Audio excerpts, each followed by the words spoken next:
Welcome. This is Mark coming to you from Baker's Green Acres. Tonight is the Anyone Can Farm live chat, where we talk about all things homesteading, small farm, and just plain living. So, what do you think? Um, is it dry all over the country or just here? Um, let's see what the date is today. I listened to one of my videos the other day, and I talk slow, really, don't I? All right, today's June 6th, 2023. I'm Mark, your host, coming to you from Baker's Green Acres here in lovely Marion, Michigan. For those of you who do not know, Michigan is shaped like a mitten, and we're located at the first knuckle or the second knuckle in the ring finger, as it were. All right. Catachrome, Belva's with us. Right on. Very dry here. Yeah, you know what? I wonder, hey, Keith, if they're gonna pull a Imperial Japan on us. What Imperial Japan did during World War II is they thought they could launch weather balloons into the United States, or balloons, and they had incendiaries on those weather balloons, and they thought they could catch the United States on fire. They did cause some fires, but with it dry like this all over the country, man, if the fires break out, it's going to be bad. There's 2 or 3 thousand acre fire going on here in Michigan. Not good. Not good. All right. Well, we should be getting some rain. Let's see. I did see it in the forecast, but they change it all the time. Let's see. Let's see what we got. Yeah, starting Sunday, 40% Sunday, 70% Monday, and 40% Tuesday. Can't they just squish them all together into one day? And then we'd have, 150% chance of rain. And then we'd get it. I wish they would. This weekend, we went out. It was hot as blazes here Saturday. And so Saturday afternoon was like, let's go swimming. And so we headed for the lake, and it's an hour and 15 minutes away. And on the way out there, we didn't see hardly anybody on the road. I mean, it was kind of creepy in a way. And we got to this place where we usually park, and there'll be, on a nice day, there'll be 10 cars there. It's a secluded part of the beach. You can go this way or this way, and you can walk as far as you want to come to a secluded place. There was not one car in the parking lot. And you have to go down these stairs, and it's a public beach as far as I know. I don't know if there's bathrooms there or whatever.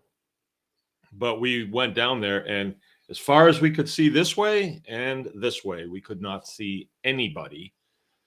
But it had rained there before we got there, and it was really overcast. Where we were here, and it was bright sun and just hot as blazes. We thought it would be nice day to go out the lake and cut loose. And we got a guy staying with us. It's I've interviewed his mom, Neethi Bali, and his name is Covey, short for Covington. And he's going to be our intern this summer. So he's almost in his first week tomorrow. He got here a week ago. And hey, good guy. He's helping us out, learning lots of positive things, having a lot of fun. All right, so it's our first year having an intern, and I'm okay with it. I never really wanted to have like a herd of them wandering around. That wouldn't be me. We would have to have more things going on to have a bunch of them, but one or two, that kind of works for me. So yeah, it's going. Today, what we did was just our regular stuff, just the chores, taking care of the chickens, all the chickens that we have out on pasture, and milk, feed all the pigs, feed the cows, move a bunch of fences. And then we are working right now to build out our new milk parlor. So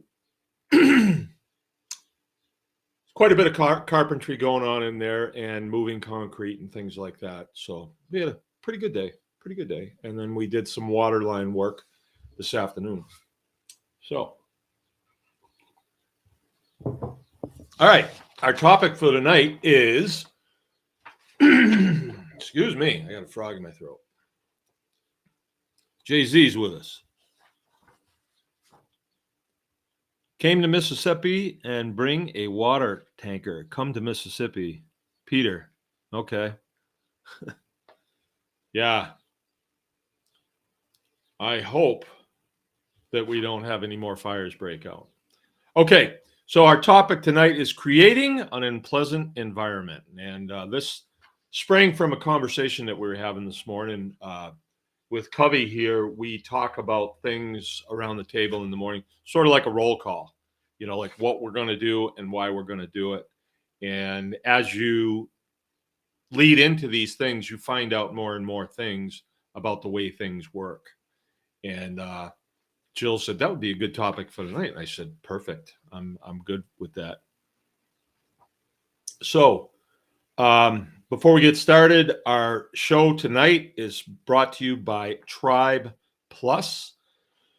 There was some hacking going on in Tribe Plus today, and somebody put up a thing with I think a T-shirt or something, and it said that we're going to be tossing a bunch of people out. If you don't want to join up Tribe Plus, click here. And a whole bunch of people did, I guess, from what I'm told, but it was a scam. And so Jill kicked them out, and that's the end of it. We wouldn't do it that way. But I am recommending that you join up Tribe Plus. Tribe Plus has been reconfigured slightly. We're always sharpening the stick, trying to make things better. Tribe Plus is where you learn to do the things so you will have the power. All right. Link is in the description. Discounts on LEM equipment. Roots and Harvest. Roots and Harvest is a pretty cool one. It's sort of like Lehman's. Right. Arc Heirloom Seeds, Field and Forest Mushrooms, and Hyzea Boots. That's who we have right now. But we plan to be much bigger, but we do need your support, right? So we like everybody that's hearing my voice now to get in there and join up Tribe Plus. It's a mere 14 cents a day. 14 cents. But if we spread that out over everybody that's in the tribe right now, the tribe has gone through some real expansion. There's 8,300 the last time I looked. 8,300 people. If we can get all of those people to join up Tribe Plus, we can bring a lot more things to you, a lot more customer discounts, a lot more courses. The courses that we have posted right now. For 14 cents a day, you get all of these things. Chicken tractor building, a fencing course, pastured poultry course, right? Rabbit processing, biochar retort making, cheese making, and much, much more. Too many things to list. There's just too many things to list. And consulting every other Wednesday night at 8 o'clock. If you choose, you can come on a Zoom call. And some of these folks we look forward to meeting. It's sort of a farmer support group, and but there is consulting going on. So, we've been doing this for a while, and most things we can either say, well, I would go this direction, definitely do this, definitely don't do this. But then there's other people that are on the consulting call that may know some pretty good information too.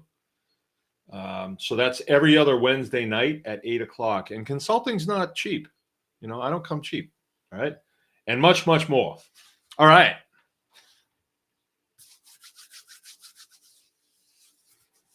Our conversation this morning was about biochar, right? And we were talking about the class that we're having this Saturday. We're doing a pastured poultry class here at the farm. There's 28 people signed up for it. It was supposed to be limited to 20, but my dear wife kept it going. So the pastured poultry class is a really good introduction to raising chickens on pasture. We start out by talking over some of the construction techniques. We will actually have a chicken tractor that is being rebuilt, so it'll be taken apart so you can really look at it, how we build them. The construction techniques that we've found that work really well. And then we can discuss the things that we've found that don't work really well. Because a lot of times people will say, well, I was thinking about doing this. And I've been doing this a while. I would either say, well, I did that, and I'll tell you why I wouldn't do it again. Or, hey, I never did that. Let me know how that works out. I would surely do that. And that's how we move the ball down the field. Right. It's no secret at this point. It's no secret that there needs to be a sense of urgency on your homesteads and your small farms, or just a sense of urgency in your life, right? To take care of yourself. No one's coming. You're going to have to do this. You're going to have to do it on your own, whatever that means to you. In my life, it means I want to be able to secure my own food. I want to be able to work here, meaningful work that I enjoy. I want to work with my family. I want to be here to protect my family. No one else is going to do that.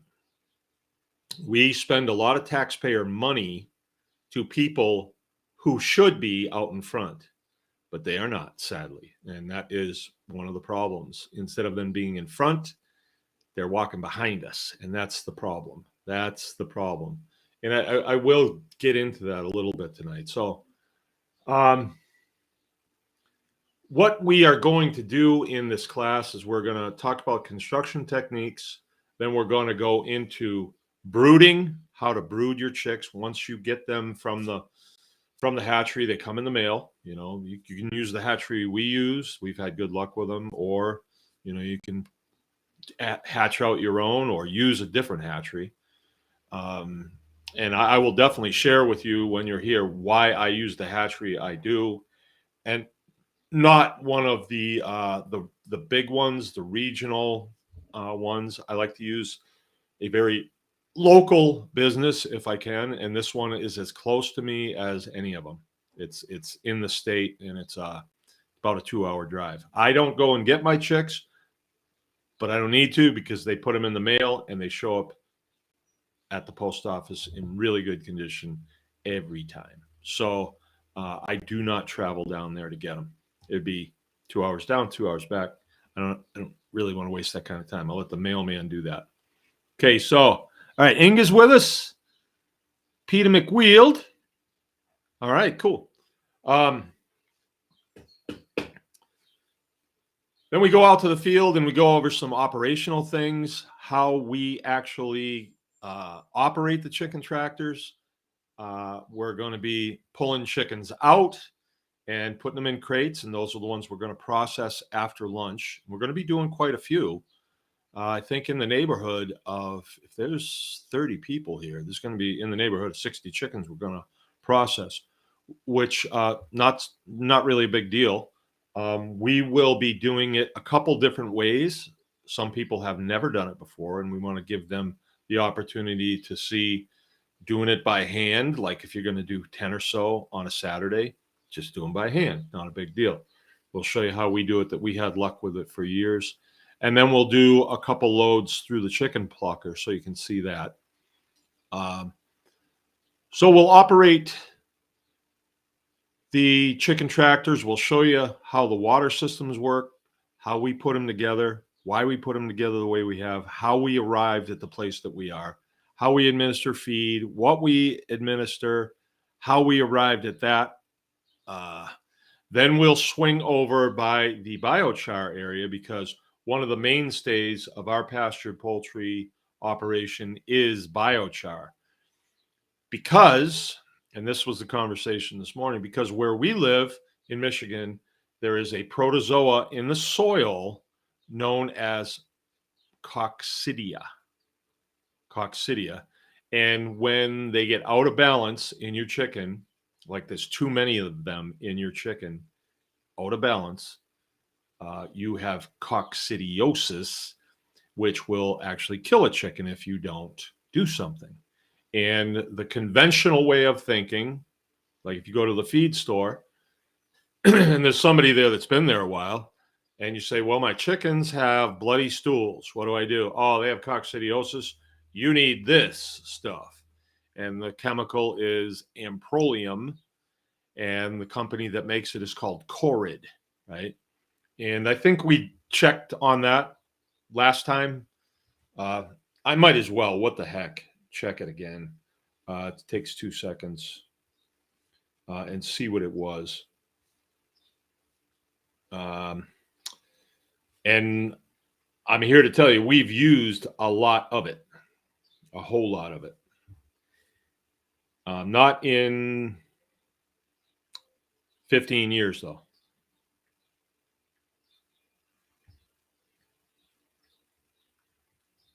Cord for chickens.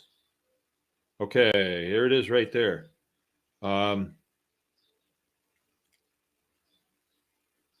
It's $81 a gallon. You know, actually, I thought it was more than that. Actually, that's at Valley Vet Supply. But at Premier One Supply, it's $120. Comes in a bottle that looks like that. I don't know if that's going to help you guys. There it is. Joe doesn't like it when I do this, but $120. And you go through it. And what you have to do is when you see bloody manure, you start adding it to their water. And then when it comes under control, if normally these chickens go for about 8 weeks, if it comes under control at 8 weeks, you still have to wait 2 more weeks before you can process them. And our experience is there's so much coccidia in the soil. Now, these chickens are out on the field, so, you know, it's not like they're in a building. That in the 2 weeks of hold time, they do get it back, and sometimes they get it back worse. So for us, it was a real struggle to do our pastured poultry, not use a medicated feed, and not use cord. It was a real struggle. We had a lot of problems. And what you wind up having is birds that you put a lot of feed into, but they just don't grow. So you wind up with a bottom line problem is what it is. And birds that are not growing well and not thriving have a tendency to die suddenly in hot weather, cold weather, whatever. Whenever there's some sort of problem, they don't do well. So people have argued with us on this, and fine, whatever. I don't care. You know, I do this all the time. When we made a video about feeding your chickens biochar, and I said, do you ever have sick baby chicks? Here's the fix. And we showed biochar. We showed the chicks eating it. 1.3 million people, last time I checked, had seen that video. It was a Facebook video. And I don't know how many it had on Instagram or YouTube. I really don't know because I wasn't really following those. And I don't even follow Facebook ones anymore. But a lot of people were interested in that topic. So when we're doing the pastured poultry class, of course, we are going to add in biochar. Because biochar, I'm handing it to you. You don't need to spend $120 on a gallon of Corid. You can just give your chickens biochar, inoculated biochar. And so that's going to be part of the course on Saturday. And, you know, there was some conversation this morning. Well, I wonder why biochar works. And and somebody was goofing on some of the comments in that video that, well, all you have to do is spray down your premises with bleach. And as I heard that, I remember way back when we first started struggling with coccidia, my father-in-law said that. He said, well, you want to clean out that brooder in between with Roman cleanser. And I guess Roman cleanser is basically Clorox. And I did it. And I thought, wow, how can this be good? We're going to put baby chicks in here and I'm spraying the place down with Clorox. So how can that be good? It did kill the coccidia protozoa. It did. But it didn't kill all of them, in this whole property. We might kill it in a local area, but it'll still come back, and the chicks will still get it from someplace, because you're not going to kill it all. You're just going to knock it way down. And I thought, well, why do we have it here and they don't have it, say, in Virginia? I don't know. It's because we're swampy here, I guess. Our water has different qualities. For some reason here, we have it. And a lot of people struggle with it here. But they don't need to if they use biochar. And it's not like we're trying to sell you something that isn't going to work. It works every single time. If you start them on biochar when you get them, they'll cruise right through and you'll never see a bloody stool, ever. And it took us a while before we could figure out really what was going on. And that's what I want to talk about. I want to talk about this principle of controlling who we want and who we don't want. Obviously, we grow potatoes. We want nice potatoes. We want honeybees on the blossoms. We want that, but we don't want those stinking potato bugs. So what do? Do you go out and get a whole bunch of 2,4-D and spray the whole thing down? No, because you kill everything, and plus you can't even eat that stuff. But it'll kill all the bugs. No, you have to take a more subtle approach. But we don't learn subtle approaches.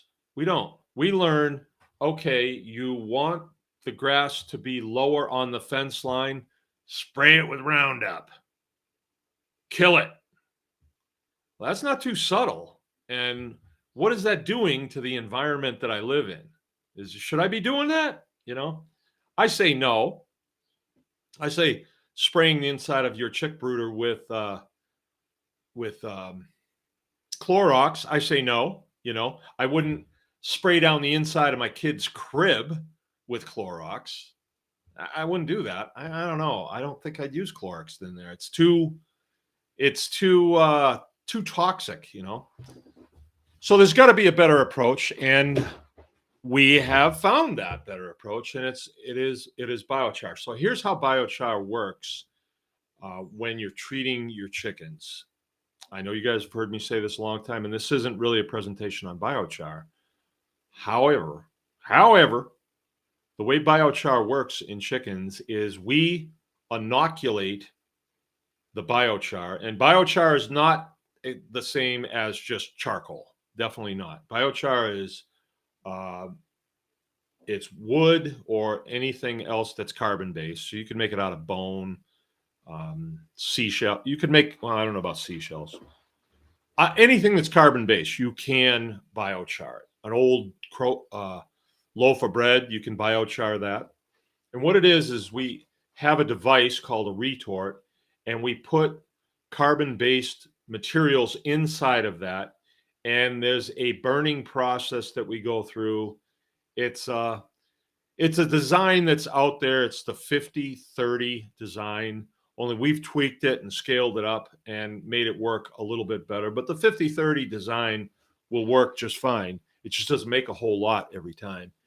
And in that design, the material that's on the inner retort is in an oxygen-deprived environment.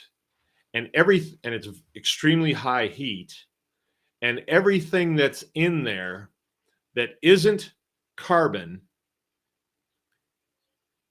heats up to a point where it just turns to gas, and it goes away. It gases off, right? Everything will turn to gas if we apply enough heat to it. It's a pretty bold statement, ain't it? Pretty bold statement. I'm just thinking about steel. Well, that'd be some pretty high heat.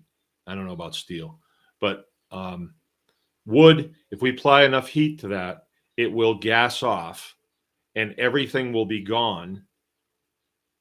And if we do it in an oxygen deprived environment, everything will be gone except the carbon. So biochar basically is carbon, and it's extremely pure. And who knows what the purity is? I'm not going to make a claim on that. But if you take a piece of that wood and you break it in half, all you see, I mean, you're taking a piece of wood that was solid, let's say a block like this, and then when it's turned to carbon, you can go like that, and you'll have two halves, and you look at it and it's shiny, and there's really nothing there except the carbon. So then we take that stuff and we grind it. We run it through a feed grinder, just a really old, simple feed grinder. If you don't have one of those and you want to make your own, you can just put it in a feed sack and do a Jose Greco on it or whatever. Run it over with a tractor or a smart car or whatever you got to crush it up. And then you want to inoculate it. You want to put something in it, because what you're doing is when you make biochar, you're creating, imagine a piece of charcoal, not like a briquette, but just a piece of charcoal out of the fire, and you look at it and maybe look at it with a microscope or a magnifying glass, and you will see it's very porous, and there's all these little compartments. And you break it open, more compartments. So think of those as apartments.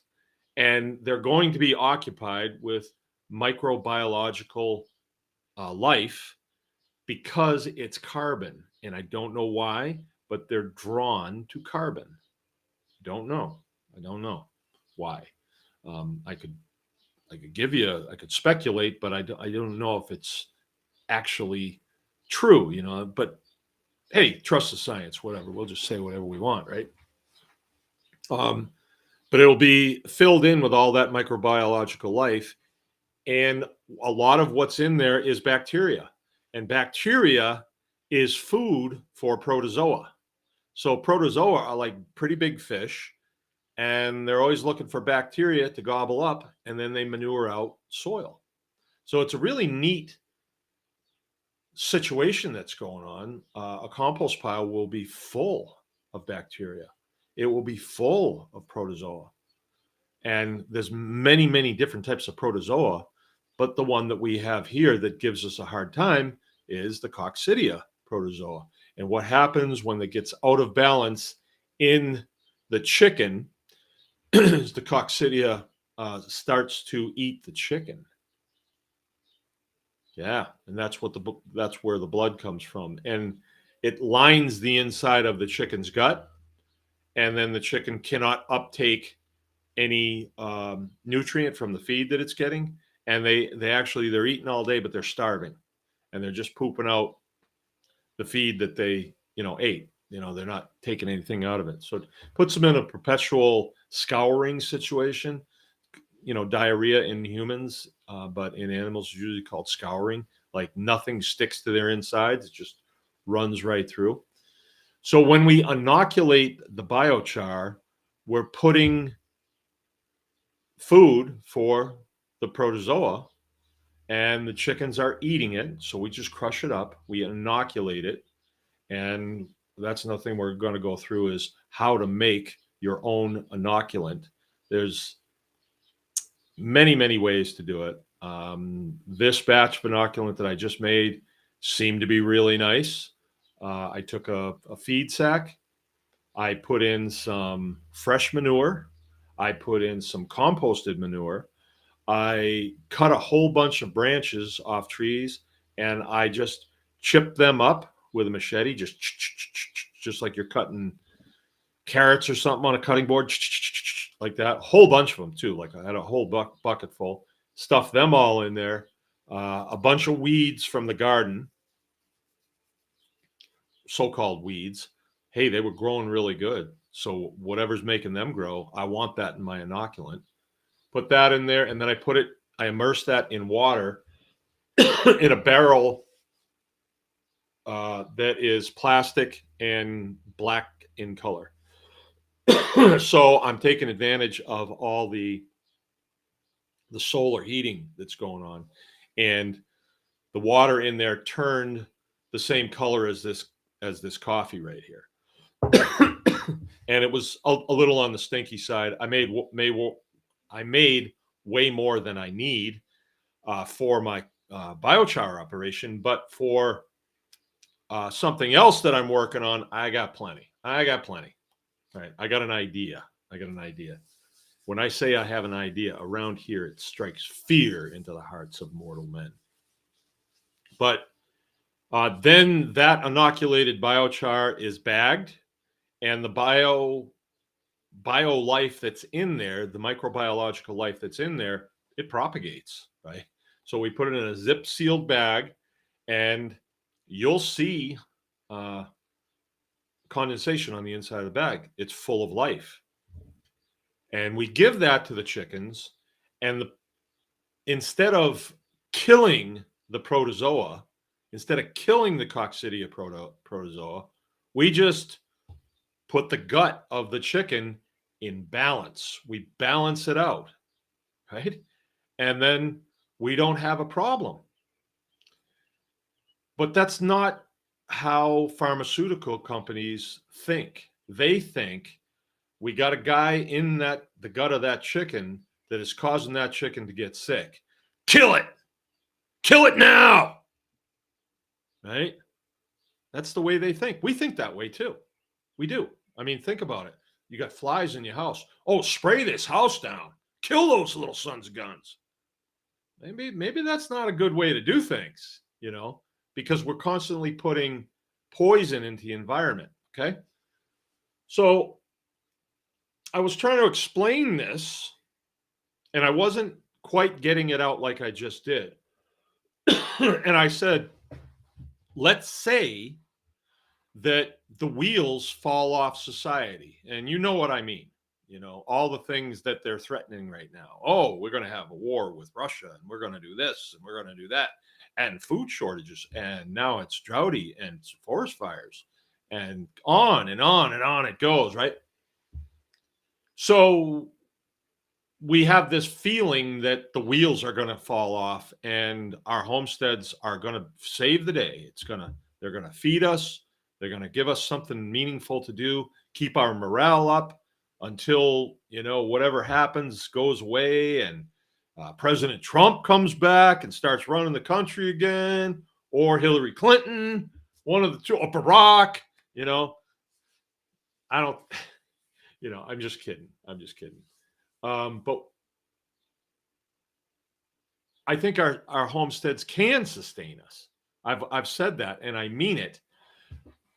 However, what approach are we going to take? Are we going to take the approach that I got my garden and I got my chickens, they lay 6 eggs a day, and I ain't sharing them with nobody. Anybody comes up that driveway, I'm going to dump them like a sack of potatoes. Well, that's the same approach of using cord. I'll kill them all, right? That's not good, because then what? What happens then? You got a rotting corpse laying in your driveway, and the guy just wanted some food. How about this? You say, help wanted. Put a help wanted sign up. The wheels have fallen off society. People are genuinely hungry. There's food lines in town, and then they come out to a farm and say, hey, I'm hungry. And I got this 38 on my hip too, but I'm hungry. And I say, hey, man, don't worry about the 38. I'm looking for help. Get your work gloves. Come on back. Or what? Well, I'll put you to work for, we work a 10-hour shift here. And at the end of the day, I'll send you home with some food. Now, certain people would say, I'll be right back. Can I bring anybody with me? They can work too. And I would be like, right on. We'll produce more food, right? But some people would say, oh, I got to work 10 hours? I've never worked 10 hours in my life. No, thanks. I'll go wait in line in town. Ick. So you're creating an environment that is somewhat uncomfortable for certain people that, think, well, you've got that cow out there, you should just give me a leg. And you know how it is, how people are, how people can be, especially if they get hungry. I think that's why they talk about the zombies. But if you say help wanted, now you've created a healthy environment for certain individuals, but a very unhealthy environment for other individuals that you really don't want to feed them. You want to send them back down the road. Right. So it's sort of like that with controlling uh, good guys and bad guys, that, if the bad guys get out of balance in your animals, you wind up having health issues. Right. So you just want to maintain a balance there. So that's why what I mean by creating an unpleasant environment. Right. So here's another approach that I saw uh, at another time. It was a horse barn scenario, and the people that ran the horse barn, for the purposes of comfort for their customers and the health of the animals, they did not want to use the standard, I think it's called periomycin. They didn't want to use that because you have to go through and spray the place down, but you've got animals in there. I'm going to have to shut this door. The silage trucks are running by. So let me shut this door.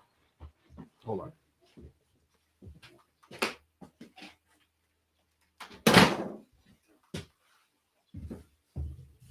So what they did was they got an oil that was made from garlic and a few other things. The problem with that was that if you went around and sprayed it at night, by the morning, it wasn't real powerful. It didn't have a residual effect, and the bugs would come back, the flies would come back. So what they had to do was they had to continuously, I'll use the word inoculate or infect the environment with that smell. And it was a, kind of a garlicky smell. It wasn't bad.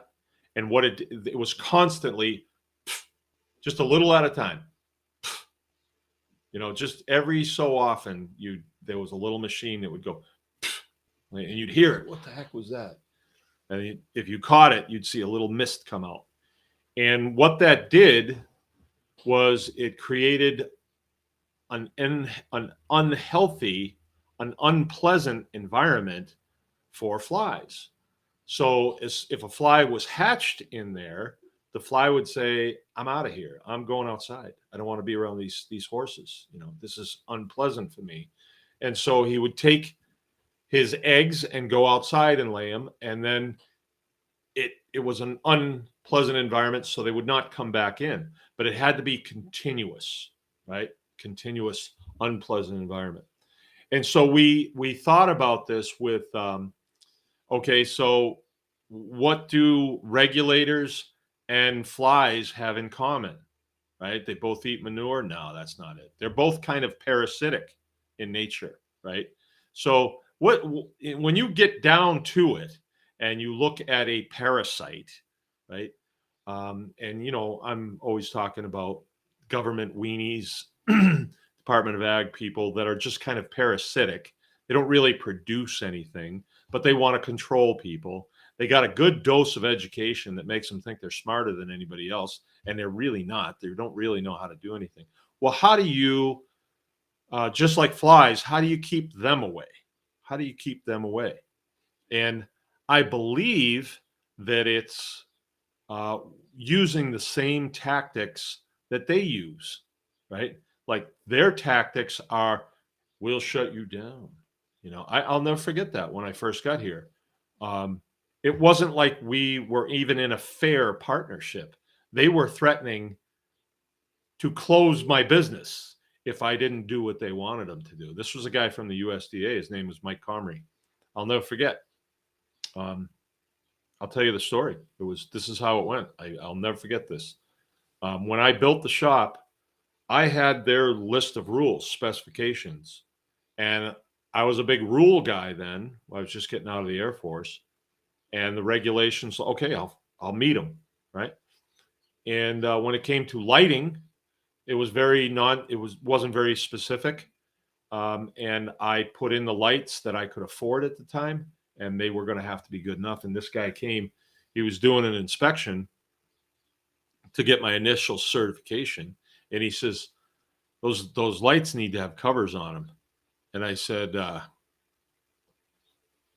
I wasn't trying to be a smart guy. I was kind of say, can you show me that? Where is that? I mean, I had their regs in my hand. Where's that in there? And he said, well, it'd just be a good idea. And I said, I'm not sure I follow you. I mean, I'm coming out of a very black and white world in the military where it's either right or it's wrong. Do it or don't do it. And generally things made sense, generally. But this guy's telling me it's not in the regulation, but he wants me to do it. And I said, I'm not sure I understand this. Like, it's not written in this regulation. Is this just the world of I do what Mike Comrie says? And he says, well, it'd be a good idea. I said, I don't get it. He says, if that light bulb breaks and there's no cover on there, the glass from the light bulb could fall into Hamburg. I said, yeah, I see that. But if I had a glass cover on there, I mean, that could break too, right? Well, I said, I don't think that I'm going to do anything that exceeds the regulation. You know, you've got a list of rules here. I don't think I'm going to exceed that. I'm not going to go over just because you want me to, right? Does that make sense? And he's like, tell you what, we'll shut this place down. So some flunky that doesn't even do anything, that just reads regulations, wants to exceed the regulation, and then threaten to shut my business down if I don't do what he says. I went off the rails right then. Right then. I mean, I was playing by the rules and I was playing fairly, but right then I went off the rails and I said, oh, that's it then. There's nothing more we can do. Because if you can just decide arbitrarily that you want me to do something just because you want me to do it, then I'm really working for you. And I don't think I want to do that. I don't mind these rules. I agreed to these rules and I'll go by these, but I'm not going to exceed the rules. And he went ballistic. We'll put a padlock right on that front door. And I was like, okay, well, our conversation's over. I need to know who your boss is. I need his phone number and I need it right now because I'm going over your head. And I'm telling you, I'm going over his head too. Because usually that's how you have to do it. You have to, you start at the lowest chain. And then I wanted to call the next guy and say, does this guy have the authority to shut down my business? And I got the guy's number and his name. I don't even know where I was calling. Maybe I was calling because the guy sure didn't speak English, not like I do. And I said, I just need to know, does this man have the authority to shut my business down? Because I'm building a business here and this flunky says he will put a padlock on my door. Yes or no? And this guy's talking around it. And I kept pressing him and I said, I am going over your head and I'm going to be reporting to your up channel that you don't want to give me an answer here. Does this man have the authority to shut my doors? And he said, no. Thank you very much. Can I have your boss's name? And I got a guy over in Madison, Wisconsin, who was a veterinarian, Dr. White. And I called over there and I said, hey, look, this is just what happened. This is what just happened. And I'm unsure whether to press ahead with this business if I got this local guy that seems to have a problem with me not wanting to do his personal little things that he wants. Either I'm going by the rules or I'm not. And I'm not sure. And so he says, what happened? And I tell him, and he says to me, did you serve in the military or recently get out? And I said, yeah, I just got out a couple months ago. And he says, oh, I can tell because I'm active duty right now. So I'm talking with an active, or I'm on active duty right now. He's a reservist veterinarian with the Army. And so we had a nice little chat about this individual. And I just said to him, no wonder nobody wants to do this. You know, we wind up working for these 2-bit punks that are just parasites. So anyway, on and on it goes. But that was his first thing, was to, I'll shut your business down. So he's actually showing me what it is that he responds to. He's saying this to me because he would respond to that. So I know how to make an unpleasant environment for him when he comes. And back in those days, when I did have that, I had a USDA custom exempt certification on the shop, and I paid $200 a year for it. It didn't really do anything for me. It's just like I felt like I needed to be certified. This guy came once a year, and after that, after he got shook up by Dr. White over there in Madison, he was like, I'm not doing anything. I'll walk through, sign the paper, and then I'm out. Right? Because he was worried that I was going to call Dr. White and say, this guy's got a stinking attitude. You know, he works for me. You know, he's there to ensure the safety of the general public, and he's being a real weenie. So I used the same tactic on him. He's saying he will take away my livelihood by shutting me down. I'll shut you down. And so I responded by, I don't think this man should have this job, I tell his boss, because he's got a stinking attitude. And his boss called him and said, what's going on? Right? White did his job. You know, he's got a field agent that's going around threatening American citizens with taking their livelihood away. Fifth Amendment is pretty clear. Your life, your liberty, and your property, that's your livelihood, is protected under due process of law. Not some weenie that works for one of these 2-bit agencies that shouldn't even be part of our country. They really shouldn't. Oh, food safety mark. Yeah. Just follow the trust the science. Those guys are big scientists, right? So anyway, that was how we created an unpleasant environment for that individual. Now let's turn that around a little bit. Let's play make believe. Let's play make believe with Mr. Comrie.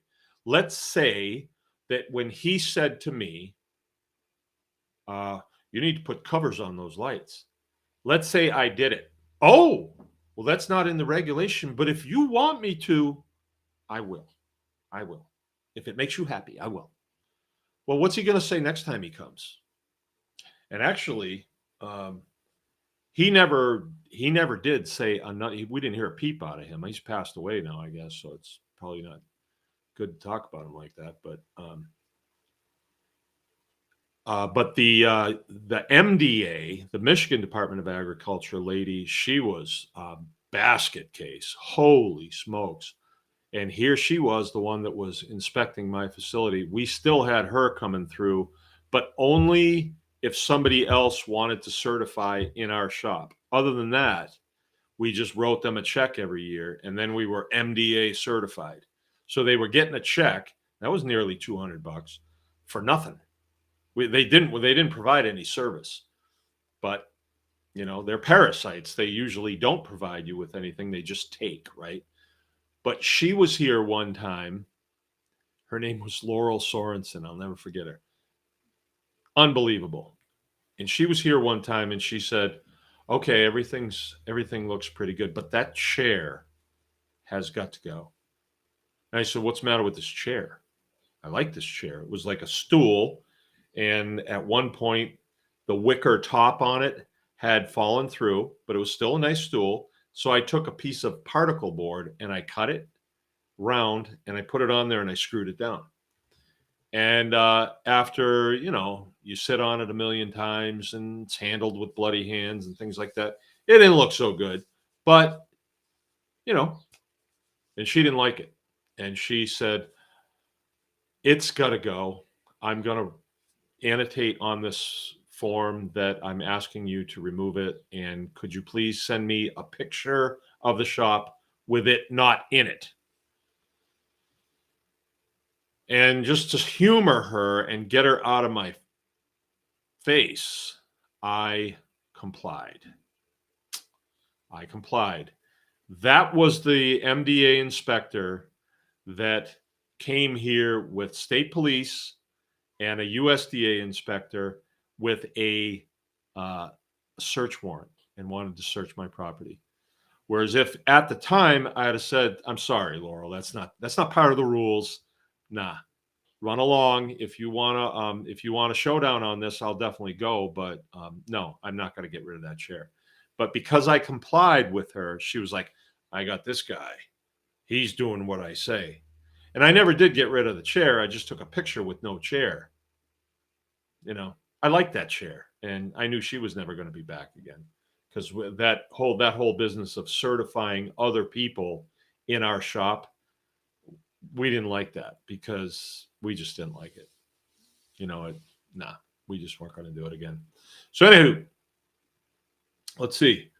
But those are two examples of regulators and making it an environment where they can thrive and be the parasitic scumbags that they are truly are, or putting them in check to where they're like, nah, I'm not going to screw it. These are bureaucrats. Like they want to be done Friday afternoon at 2:00 in the afternoon. They don't want to have to put pen to paper. So if they make a threat, you say, do it then. Shut down my business. That causes them more work and they will not do it. Idle threats are a hallmark of the parasite class. It's a hallmark because that's all they have. But then when you make an environment for them that's kind of unstable, right? And you can do this, and I'll share some of my best ways to do this on consulting calls, especially. Then they're like, no, I don't think I want to do that. These are people that never went any further in their life than maybe working for the Department of Agriculture. They're not high achievers. So this is what industrial ag does to make the environment unpleasant for those that may want to go in and see what's going on there. So let's say that you want to go to a poultry plant, a place where they grow, or a poultry barn complex where they grow lots and lots of poultry inside, in houses. And you want to go, I'd like to make a tour. Can I come through? And they'll say, well, you can, but we have a policy. You got to shower in and you got to shower out. And while you're here, you got to wear our clothes, our coveralls that we'll give you. What do you mean? I got to take all my clothes off and take a shower before I go in. And then before I leave, I got to take another shower and put my regular street clothes back on. That's kind of unpleasant. Bingo. That's why they do it. You think that by taking a shower, you're going to wash off some magical little microbe, some bat flu, that if it gets in that hog barn or that chicken barn or a turkey barn or something like that. No, that's not the way that works. And plus, they're using tons of cord in there. If anything gets in there, they'll kill it. Right? But that's just a strategy that they use to make it so uncomfortable that nobody wants to go in those places. You think the employees do that? No, they don't do that. But what they really don't want is somebody to go in and take pictures of how gross the environment is. Right? So they don't want people going in. So they make an environment that's uncomfortable, and regulators say, no, not today. I won't do that. And there are other ways too. And if you think about it, fine organizations like, say, the Transportation Security Agency. What is it? TSA, right? Yeah.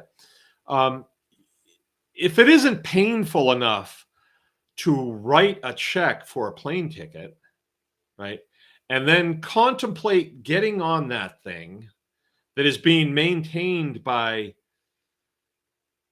ooh, scary sometimes. If that's not bad enough, now we have to go through the gauntlet of the people who used to be the sky caps, but now they can say whether you can get on or not. And if they don't like the looks of you, which they've done to me several times, they did not like the looks of me.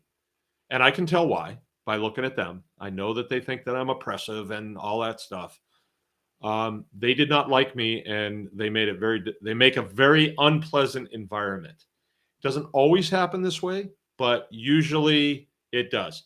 Is it pleasant to take your belt off, to have to take all your stuff and put it in a plastic tote, and your phone and your money and your wallet, anything that's in your pockets, you have to come out and then stand there so they can uh, look at you through your clothing. And if you don't want to do that, then we're going to pat you down. And we got Tyrone here. He's going to pat you down. Yeah, he's got little rubber gloves on. He's going to enjoy himself patting you down. So they make it very uncomfortable for you. And I don't know what their shtick is. Like, do they think that, well, this will keep them terrorists away because they don't like us patting them down, you know? No. I don't know what their shtick is. It's a demoralization type thing, and it came right after 9/11, you know, and they did the Patriot Act and all that good stuff, and they formed the TSA.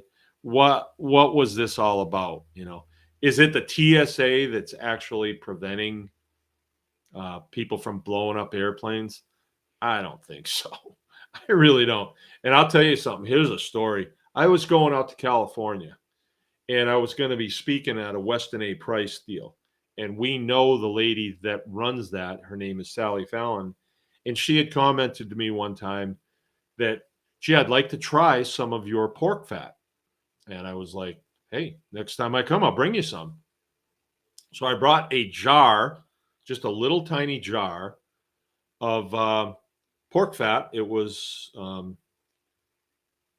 rendered, and you know, came out of the fridge, so it was hard, and it was not a liquid. And this woman at the TSA gate says, "No, you can't bring that on."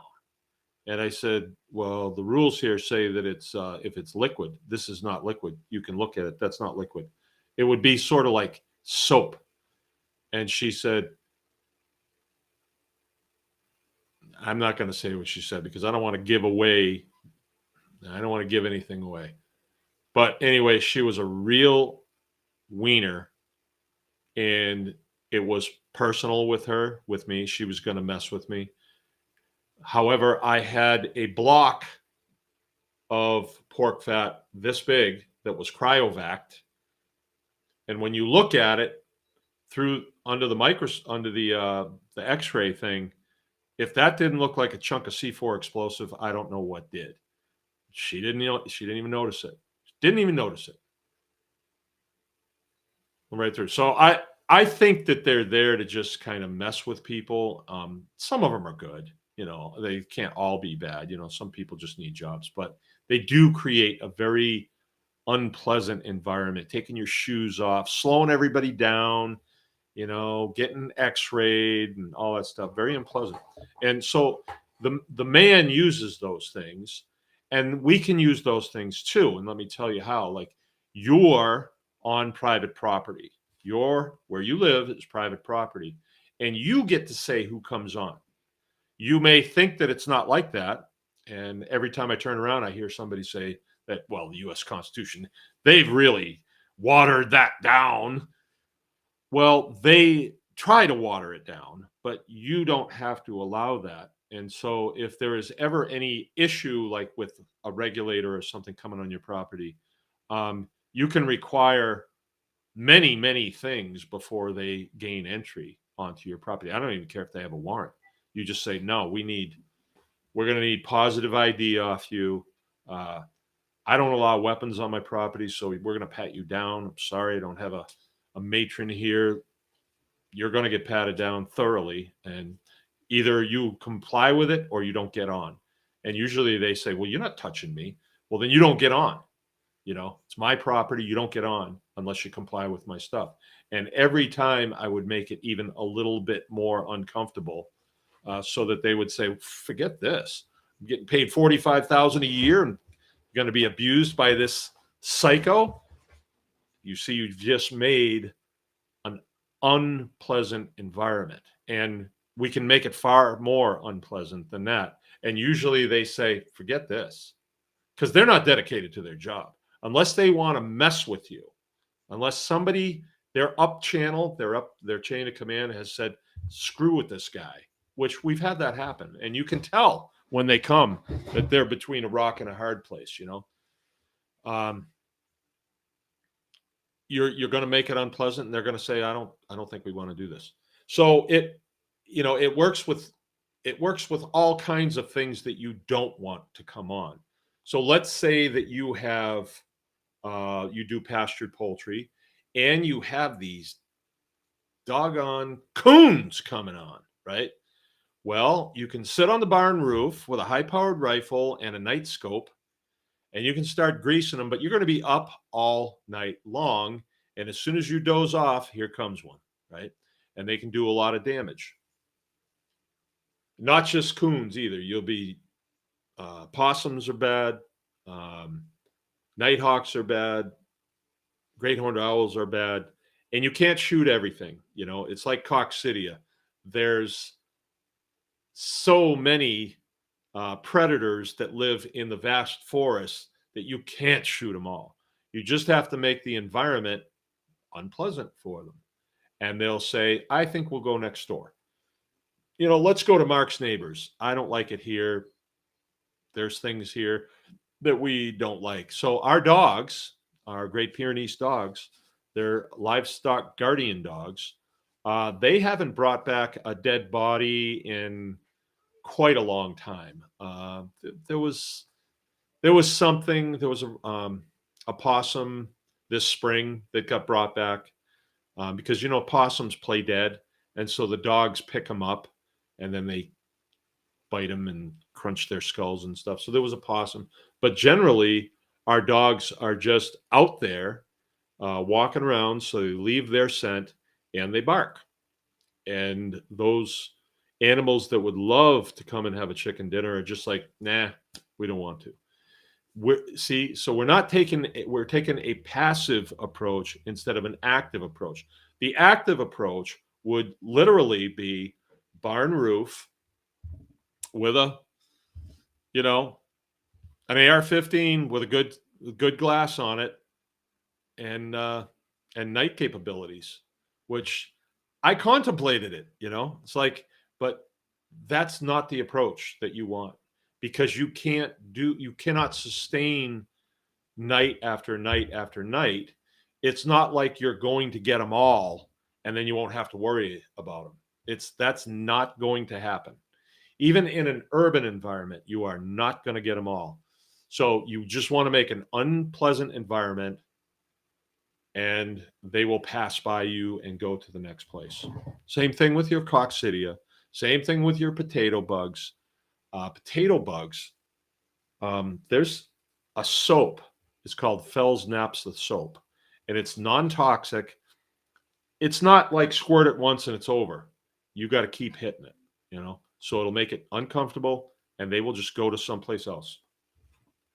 What you can do with them is you can leave one potato plant, leave it alone, don't spray it, and they'll all go to that one. All right, we're at 9:05, so I've fulfilled my commitment to an hour-long show. Let's see what anybody's got down here. Let's see what's the squinting. The line between good and evil runs through the human heart. Yeah, of course it does. Of course it does. I don't. I will say, like when I counsel young men, I think Jordan Peterson got this from me, but he's heard it from other military people. But you need, as a man, you need to be an absolute beast, right? You got to have the capability to do many, many, many, many things and be brutally violent if the need be, if the need comes. And I can tell you stories, but I won't go into them here. Um, but you're restrained, right? You don't use that with your wife. If she doesn't bring you, if the beer isn't cold that she brings, you smack her upside. No, you don't. You don't. You save that brutality for those who deserve it, and there should be no one around you, because the environment that you create when people come on, they take one look and say, "We better not." Right? We better not. It could be a very dangerous environment for us. And that's who you need to be, right? So you do have those things running through your heart, but you need to be restrained, right? Restrained. An absolute beast, but restrained.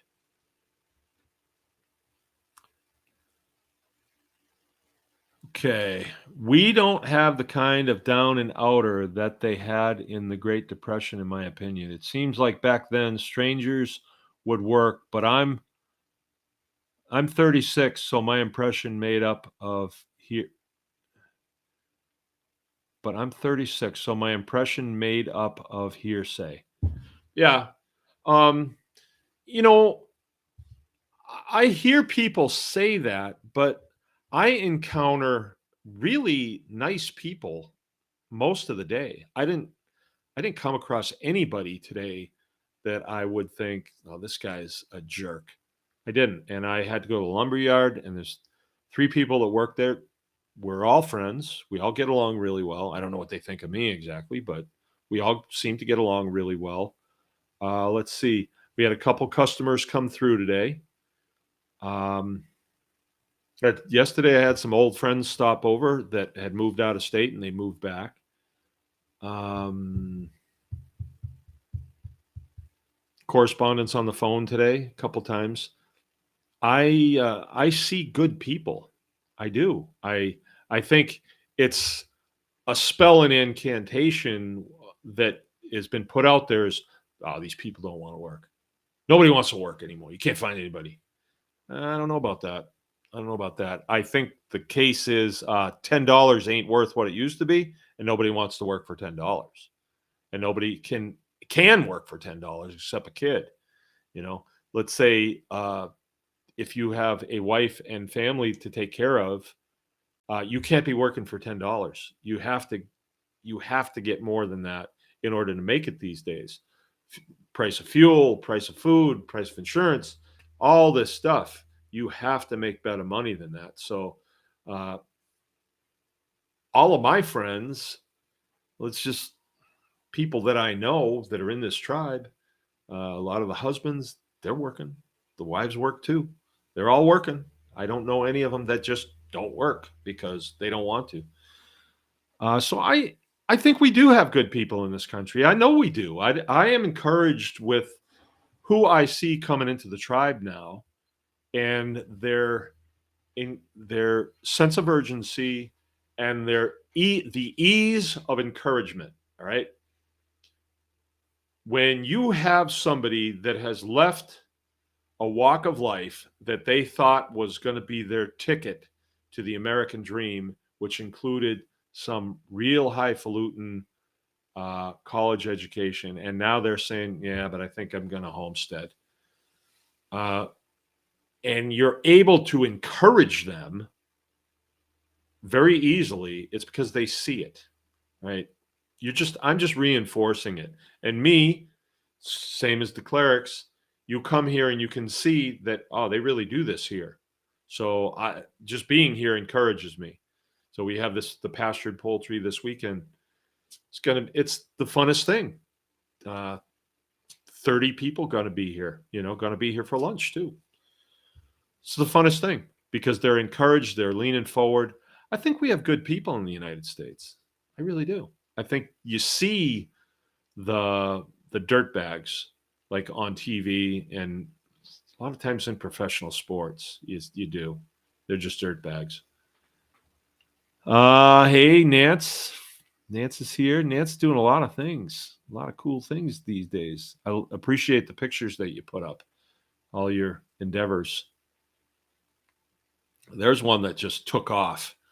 She just decided that she was going to do it. I don't know if you were doing it before you started coming to the tribe meetups, but you sure have taken off since then. USDA Mafia. I don't, if you don't contract with them, they don't have any say. Like let's say you have a small farm and operation and you say, I'm going to start butchering chickens.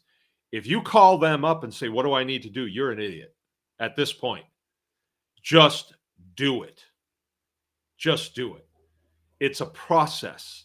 If you're going to start painting toenails for a living, just do it. Right. But when you get in some sort of licensing agreement with one of these entities, you're out of your mind. Just do it with no license. If there's no license, then you've agreed to nothing. And if you get a phone call, just say, send it via email. And that's a way to make it uncomfortable for them. It makes an uncomfortable environment because then they have to sit down and they have to type it out on a computer. And what do you got when somebody types it out on a computer and they send you an email? What do you have? You have a paper trail, right? But if somebody says something to you on the phone, well, that's not admissible in court unless you've recorded it. So maybe you could do that too. Could you call back? I'm going to get my recorder going. I want to hear what you have to say. Yeah, bye. Or no, thanks. Bye. They can't just march on your property. You butchering chickens here? They can't. It's not like chickens are butchering chickens is against the law. It's not. But if you say, well, what do I need to set up a little butcher shop on my place to butcher chickens? They'll say, well, if you want to sell them to stores, you have to be licensed through the state. Why would you sell them to stores? That's dumb. You sell it to a store, you got to sell it to them at wholesale. You think they're just going to take a whole bunch of them off you and then the scale of things is going to save you? No, it's not. You can make somewhere around $10 per broiler that you sell after everything's said and done. Some people say 9, some people say 11. I'm thinking 9.50, but 10, I've heard that too. It depends on your numbers. You push your numbers. How efficient are you? Are you charging for your time? But you can make about that if you sell it to a private party. You go selling it to a store, they have to get their markup. And if they're marking up more than the Pilgrim's Pride chicken that's on the shelf, it isn't going to sell. Because people that go to the store, they go to the store and they're looking at the price of stuff. They're not really looking for quality. So you want to make your farm a favorable environment for your customer base. How do you do that? Oh, you want to talk about how to make it a favorable environment? Let's say I really like mosquitoes, right? And I want them in the house. Darn it all, I sit outside, I get stung all, and it feels so good, and I get the itch and everything. I want them in my house all night. They can sting me while I'm sleeping. This is be awesome. If you want that, you can create an environment in the house. There'll be lots of mosquitoes in there. Take the screens off the windows, get the carbon dioxide generators going. Oh, that'll bring them in. But let's say you don't want them in the house. You have to create an environment that is not friendly to mosquitoes. So they say, I don't think we'll go in there, or we can't go in there. So you just think about that. It's like that with everything. Your customers that are coming onto your farm. Let's say you're going to follow my lead and you're going to set up a little store on your farm. A store out by the road is uncomfortable.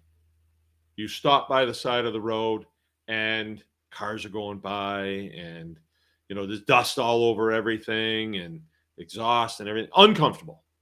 Do I want to stop by the side of the road? Plus, it's hot. It's no, I'm not doing it. I never do. I never stop by the side of the road to buy anything.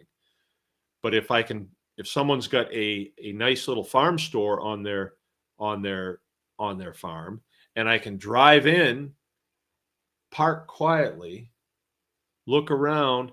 Oh, look, some baby goats over there. I feel comfortable.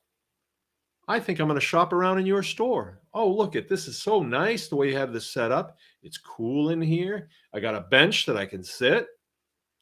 Mothers that are going to be feeding their kids, they can use that as a place to stop and feed their kids. You can't do that at Aldi's, can you? So you can create a pleasant environment in your store. You're not going to have some wiener that's going to be telling, better get your face mask on there, fella. That was just so, my favorite story. It's this guy I know. I don't think he listens to this show, but he's pretty hardcore. He's a Air Force special operations type guy. And he went into a store, Walmart, actually, and he had on a shirt that said, instead of rocks, paper, scissors, it said rocks, paper, gun. I win. And it was a ad for a gun store. And the wiener at the door that was so used to telling people, the Walmart greeter guys, so used to telling people, better put your face mask on, and people complying with it. He had this shirt on, and the Walmart greeter guy was offended by it. And he thought some other people might be offended by it. And he started telling Gordon he needed to turn his T-shirt inside out. And Gordon had a couple words for him. And the guy chased him into the store and kept harping on him. And Gordon, just dropped his stuff and walked out. And he told me he did that because he didn't want a confrontation with law enforcement because he was carrying a weapon. Legally, but whatever. But if he had said, no, and you get away from me or you're going to have a problem, then it sets a precedence. But as soon as you comply, hey, if you're in the wrong, you usually know you're in the wrong. But if you're not, and you bend the knee to some Karen, what's the next thing that you're going to bend the knee to? I don't think and you're saying USDA Mafia, I don't see that. I don't see it at all. The Mafia, they contract with you if they want to. And it's a one-way deal. That's that's illegalness. That's illegality. But a lot of times with mafioso type, they only want to play ball with other people that want to play ball. They're not going to impose stuff on you unless it's sort of like a protection racket to where they come to your house and say, hey, we want to make sure that you stay safe. So for a monthly installment of $500, we'll protect this establishment. And if you don't pay it, you never know what could happen. It could catch, all kinds of things could happen. But that's not the USDA. They don't have people that are dedicated. Mafioso, they're paid well. That's an organization you get paid, right? USDA is wiener schnitzels. They don't get paid. All right. Hello from North Pole, Alaska, and it's been raining here for the last week and a half. Boy, you're lucky, Shane. You're lucky.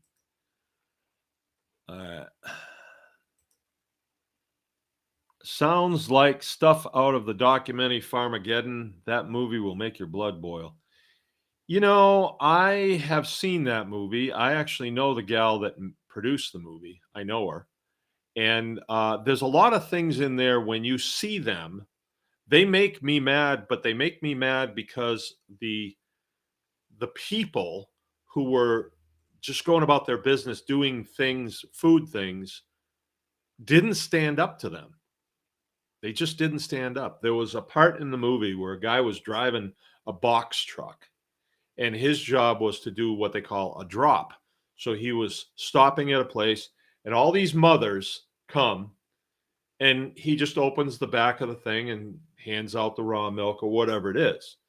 And some dyke looking thing with a health department windbreaker on, like an FBI windbreaker, told this guy that he needed to dump that milk. And she stood there, she's got the butch haircut and everything. And he's like, hey, she's making me, as he dumps it out. Where he could have said, you dump it, sister or brother, whatever you are. And it's always those types, you dump it out. And then it's like her move. She can't touch your property. She works for the freaking health department. If you comply with them, you have a screw loose. You should have just ignored it, and say, well, I'm not going to dump it. And you better move out of the way or someone's going to drop a house on you. So, yeah, that movie did really bother me because it made it seem like there's this adversary out there that's trying to, and of course they try, right? Like, you guys know, I'm pro police. I am. For the most part, people that want to serve in that capacity are sheepdog types, and they want to. But every now and then you get one that starts tripping on it, and they trip on the power, and they don't play fair exactly. And they're not going after the big fish; they're going after the little fish, and they're bullies and stuff. And I don't like them. And it's never happened to me, but I have seen videos of traffic stops where they say, would you mind if we looked in your trunk? Well, that's a question. You could answer that with a question. Do you mind if I look in your trunk? Well, we don't want you to look in our trunk. Well, then I don't want you to look in my trunk. But if some state policeman or patrolman or something says, can I look in your trunk? I mean, you have to know your right. And your right is per the Fifth Amendment or the Fourth Amendment. No, if you have a warrant, if you can secure a warrant, then I guess I would have to. But without a warrant, no, I'm not going to let you look, because you don't want somebody pawing through your stuff, and it just turns into a big hassle. No, thank you. Can I look in your pockets? No, thank you. If I'm not under arrest, of course not. But if I'm under arrest, they can put their hands in your pockets and stuff. But you have to be duly arrested. Okay, David, I think you're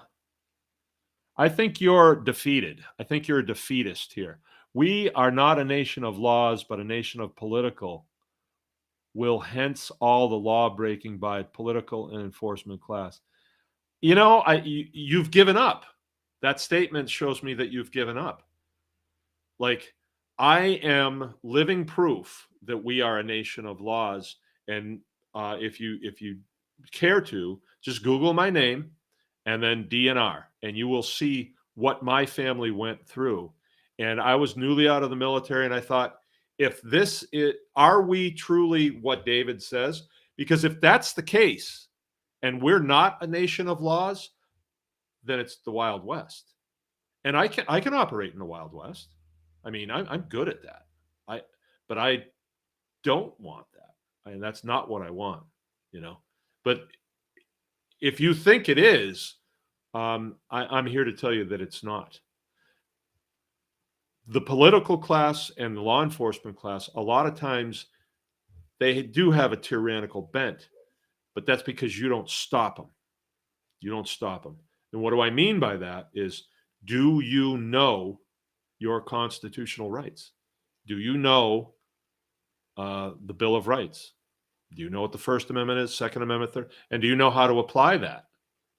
And yeah, a lot of times you get in a confrontation with another individual, whether it's law enforcement or other, and you are right, but it doesn't go your way. That does happen. But that doesn't mean the whole country is screwed up. And no, it isn't. That's an incantation right there. It isn't. It really isn't.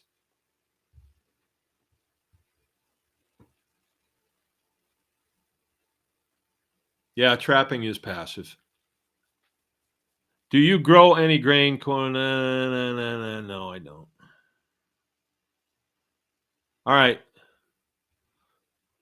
That's it for the night. So when you get into a situation where you want to limit certain things coming into your space and then welcome other things into your space, you know, have okay, here's a great example. And I shared this one with Belva the other night. Um, we or I believe that the wild birds are a good thing. So I've made my environment here welcoming to the wild birds. The property that I just acquired next door, it has wide open fields. There's a 40-acre field, and there's really nothing from side to side, but this one little tree in the middle. And I was noticing as I was cutting hay, the birds go across and they stop in that tree. So they're flying in. It's 20 acres. No, is it 40? No, it's 20. So they fly in and they stop and then they fly the rest of the way. But they don't want to do the whole shot because then they're vulnerable to birds of prey, right? So what can we do to make it nicer for them? There's a drainage ditch in the middle of it. We can put trees in there and propagate those trees, make it a good environment for the trees to grow in, and then the birds will come, right? Coyotes, not so much. They don't do so much. Well, I shouldn't say that. They never even cross my tracks. So if I walk the perimeter of my place, they will not cross my tracks. They won't. And is that a bad thing? They do eat a lot of mice. That's mostly what they eat is mice.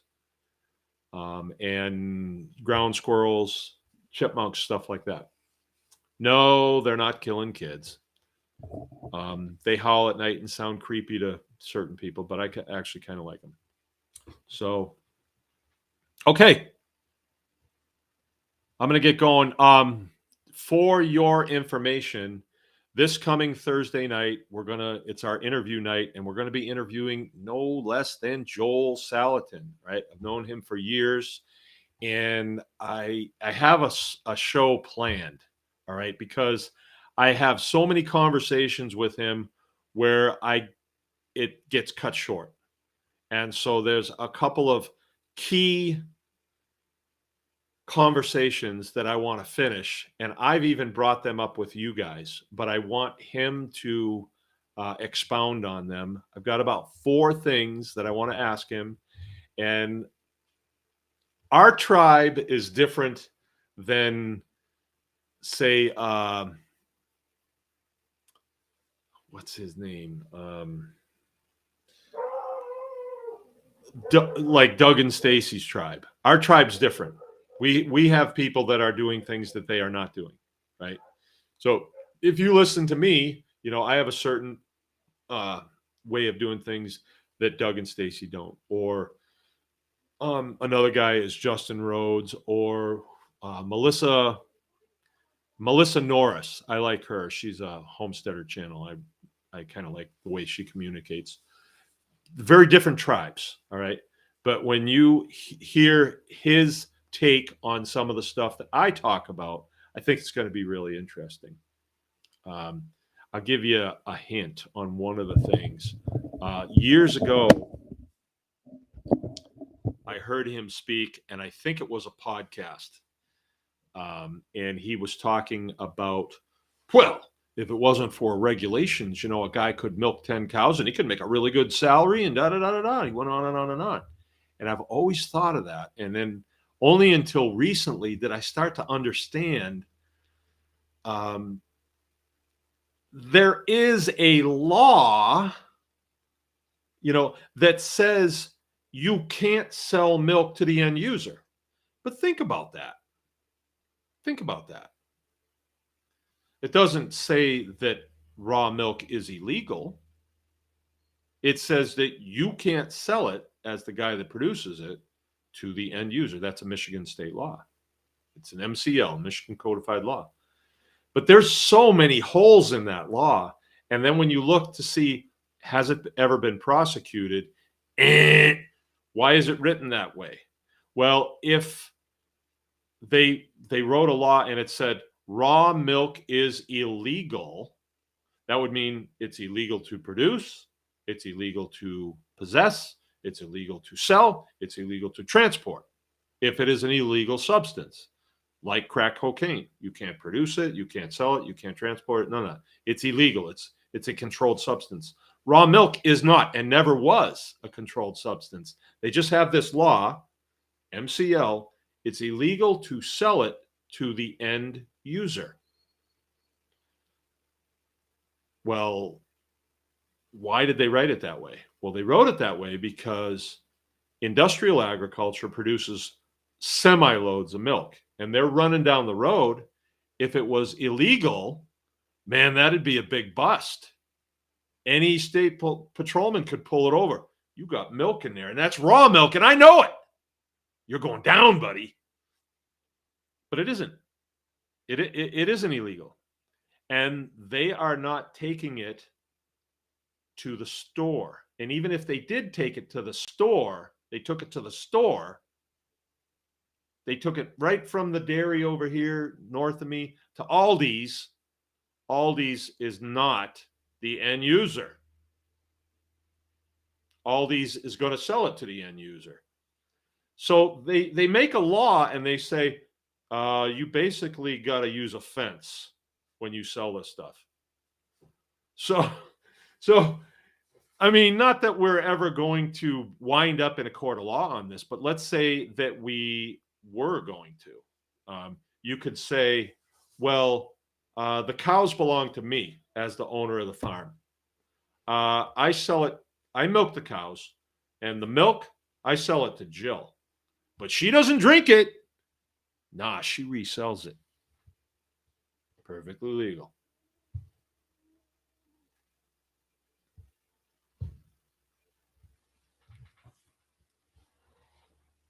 All right. Anywho, gotta go. But anyway, I'm pushing wind. So anyway, Joel's going to be on, and I'm going to ask him about the 10 cow dairy concept. I'm going to ask him about it so you all can hear it. I think it'd be really cool. And I think it would be worth listening to, so you can, even if you're not going to milk 10 cows at some point, just to hear it and then maybe pass it on. It's going to be a great interview. I'm really looking forward to it. All right. I'll see you. Remember, anyone can farm. Night.